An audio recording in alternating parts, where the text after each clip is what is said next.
Bună, dragii mei, și bine ați venit la Miha în bucătărie. Pentru astăzi vreau să vă fac o rețetă foarte bună de prăjitură, prăjitură Alexandra, așa se numește. Urmăriți-mă de la începutul până la sfârșitul acestui film pentru o reușită 100%, așa cum fac eu, faceți și dumneavoastră odată cu mine. Pentru cremă am nevoie de o cremă fiartă, o să vedeți imediat și crema cum o prepar. Dumneavoastră îmi spuneți de unde mă urmăriți. Vă pup cu drag oriunde v-ați afla și oricum v-am chema. Așa că trecem la treabă. O să bat 5 ouă întregi cu 120 de zahăr, 150, faceți cât doriți de dulce. Și bineînțeles voi pune un praf de sare pentru gust. Și bat cu mixerul o spumă foarte tare. Încing cuptorul la 180 de grade Celsius, temperatură sus și jos. Până atunci o să bat ouăle așa cum trebuie. Deci sunt 5 ouă mari, mărime mare. Dacă n-aveți, puneți 6 mai mici. Prima dată bat cu sarea, după care adaug zahărul în ploaie. Am bătut ouăle foarte bine, spumă. Acum urmează să adaug ulei, lapte, 2 linguri mari. Voi adăuga nucă. Prăjiți nuca, după care o măcinați. Nucă prăjită și măcinată. 120 de grame de nucă prăjită și măcinată. Voi face cu mixerul, dar foarte puțin, până încorporez lichidul cu nuca. Prăjiți nuca să fie bine prăjită. Contează foarte mult la această rețetă acel gust de nucă prăjită. Opresc mixerul, iar aici peste voi pune făină, pe care voi cerne. Pun făina și peste ea adaug jumătate de pachet de praf de copt. În jur de 7-8 grame. Și voi cerne peste ouă. Acum amestec foarte finuț pentru a nu scoate aerul din albușori și din restul ouălor. Și o să vă spun cât a stat la mine în cuptor până se coace. Am amestecat foarte bine. Acum torn în tava mea de 36 pe 26. Voi pune în tavă și voi nivela. Tapetați tava totuși cu hârtie de copt, că este mai bine. Voi nivela și o dau la copt. Acum o pun la copt și revin imediat și cu crema. Rămâneți la Miha în bucătărie. Dragilor, într-o cratiță pe foc am dat drumul la aragaz. O să pun în jur de 600 de ml de lapte. Dumneavoastră, dacă mai trebuie lapte, mai adăugați. Nu sunt sigură cât intră exact, dar o să pun o parte din lapte la fiert. Am 2 ouă întregi, peste care voi pune între 120 și 140 de grame de zahăr. Zahăr tos. Adaug și 65 de grame de amidon de porumb, pastă de vanilie. Puteți să puneți și esență în cazul în care nu aveți pastă de vanilie. Voi adăuga și puțin lapte rece și voi amesteca foarte bine ouăle cu restul ingredientelor. Până se fierbe laptele, numai bine amestec. Trebuie foarte bine încorporat amidonul cu laptele. O să mai am nevoie la sfârșit și de unt, dar o să vedeți pe parcurs. Trebuie să nu avem cocoloașe. Adaug și restul de lapte, amestec și voi turna în oală. Și amestec în continuu până obțin o cremă groasă. Acum torn aici și va trebui amestecat ca să nu se lipească de fundul oalei. Crema mea începe să se îngroașă, după cum se vede. O să dau focul mai mic și amestec mai departe, până se îngroașă foarte bine. Crema mea este gata. Așa trebuie să arate. Groasă. Este foarte bine fiartă, se vede așa. Așa și trebuie, fără cocoloașe. Este perfectă. Voi goli crema mea într-un bol curat. O voi acoperi și o voi lăsa foarte bine să se răcească la temperatura camerei. Pun o folie alimentară și o las. Până atunci se coace și blatul meu. Vedeți că nu s-a prins de oală. Acopăr și o las așa. Pun folia alimentară direct peste cremă pentru a nu prinde crustă, bineînțeles. Și avem o cremă foarte bună și nu este gata. Continuăm rețeta. Dar după ce se coace blatul și după ce se răcește crema mea.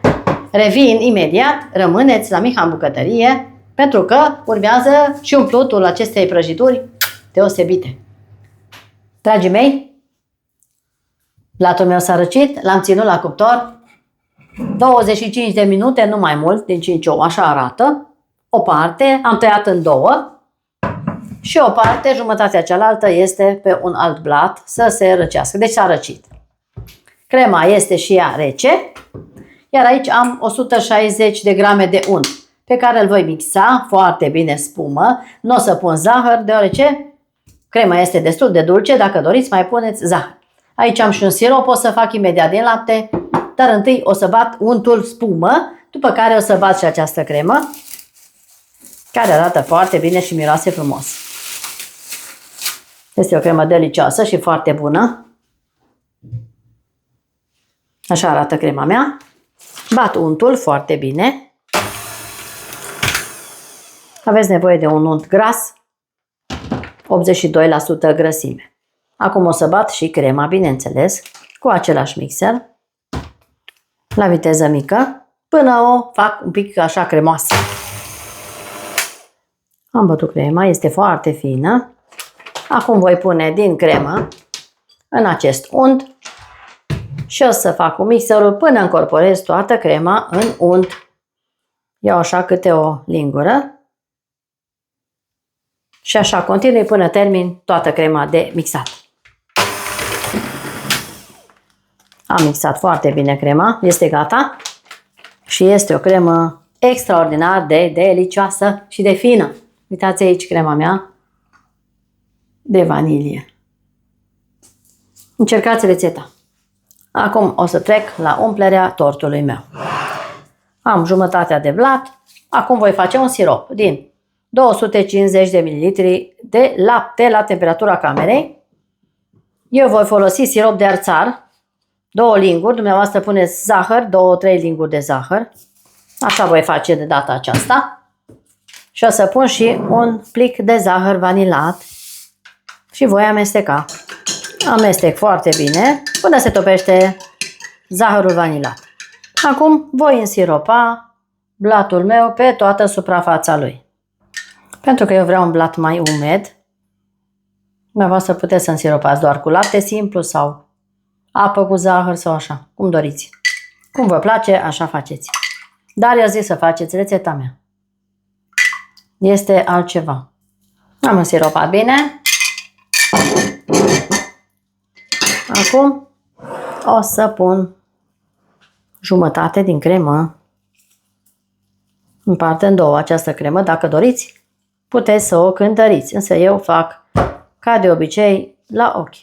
Nu am nevoie de cântar. Trebuie să ne orientăm în așa fel încât să încercăm să facem perfect și fără ajutorul cântarului. Aș putea cântări, dar nu vreau să cântăresc. Vreau să fac doar așa. Prima dată o să întind această cremă pe toată suprafața și voi nivela frumos. Este o cremă foarte bună, foarte aerată și pe gustul tuturor, zic eu. Nu există persoană care să reziste la o felie din asemenea prăjitură. Eu nu cunosc. Am nivelat frumos. Acum voi pune cel de al doilea blat. Mare atenție pentru a nu-l rupe. Dacă doriți, faceți porție dublă, puneți 10 ouă, dublați crema și faceți cum vă place. Însă eu prefer de această dată în acest fel. Eu cred că este suficient. Apăs foarte finuț peste acest blat. Acum acest blat îl voi înțepa cu o furculiță, așa foarte puțin deasupra, pentru că îl voi însiropa și pe el, pentru a intra cât de cât laptele în blat. Și acum restul de lapte voi face așa pe toată suprafața. Faceți cu mine împreună. Dacă nu doriți, puteți să nu îl însiropați, însă este mult mai bun însiropat așa, are un gust deosebit mai aparte.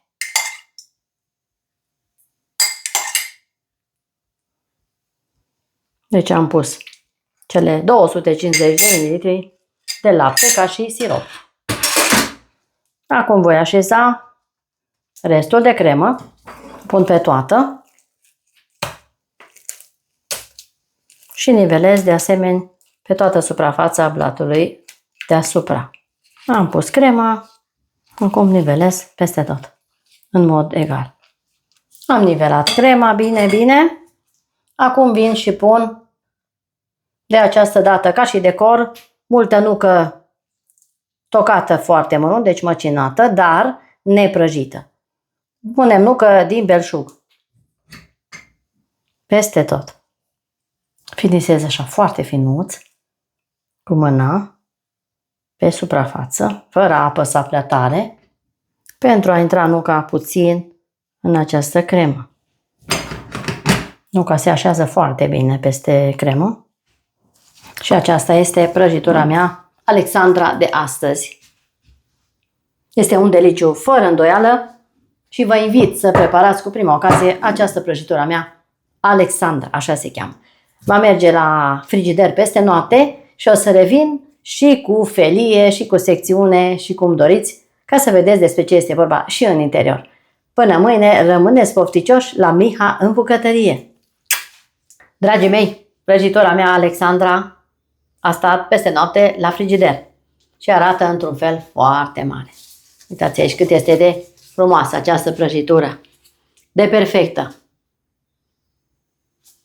Așa arată prăjitura Alexandra pentru dumneavoastră cu mare drag din partea lui Miha.